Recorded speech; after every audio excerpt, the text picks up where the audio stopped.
Hello, welcome back. കാണുമ്പോൾ തന്നെ വായിൽ വെള്ളം ഊറുന്നൊരു മാങ്ങ അച്ചാർ തയ്യാറാക്കിയാലോ?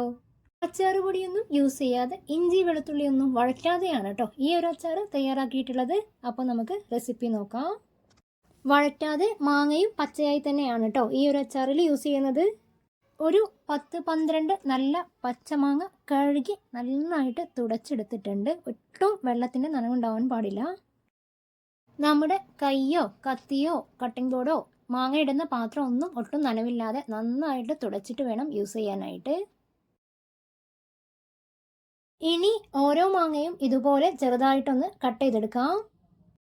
ഒരുപാട് ചെറുതാക്കിയിട്ട് കട്ട് ചെയ്തെടുക്കണ്ട, ഈ ഒരു വലുപ്പത്തിൽ കട്ട് ചെയ്തെടുത്താൽ മതി കേട്ടോ.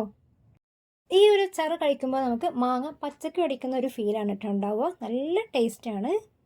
മുഴുവൻ മാങ്ങയും ഇതുപോലെ കട്ട് ചെയ്ത് വെച്ചിട്ടുണ്ട്. ഇനി ഇതിലേക്ക് ആവശ്യത്തിനുള്ള ഉപ്പിട്ട് കൊടുക്കാം. അച്ചാറിന് കുറച്ചധികം ഉപ്പ് വേണം.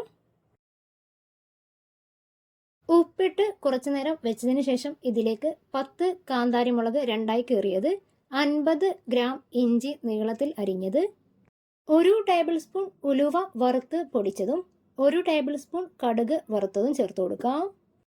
6 ടേബിൾ സ്പൂൺ മുളക് പൊടി നന്നായി ചൂടാക്കിയതിന് ശേഷം ഇതിലേക്ക് ഇട്ട് കൊടുക്കാം. ഇനി എല്ലാം കൂടെ നനവില്ലാത്ത ഒരു തവി കൊണ്ടൊന്ന് ഇളക്കി കൊടുക്കണം. നന്നായിട്ട് മിക്സ് ചെയ്തെടുക്കാം.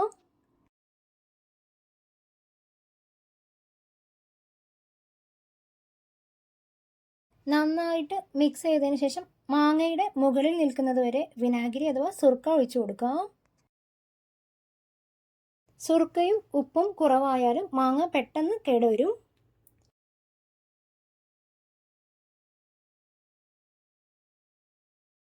ഈ ഒരു അച്ചാർ ഉണ്ടാക്കുമ്പോൾ നമ്മൾ ഏറ്റവും ശ്രദ്ധിക്കേണ്ടത് ഇതിൽ ഉപയോഗിക്കുന്ന സാധനങ്ങളും പാത്രങ്ങളൊന്നും കഴിയുന്നതും നനവുണ്ടാവാൻ തന്നെ പാടില്ല. ട്രൈ ചെയ്ത് നോക്കണേ.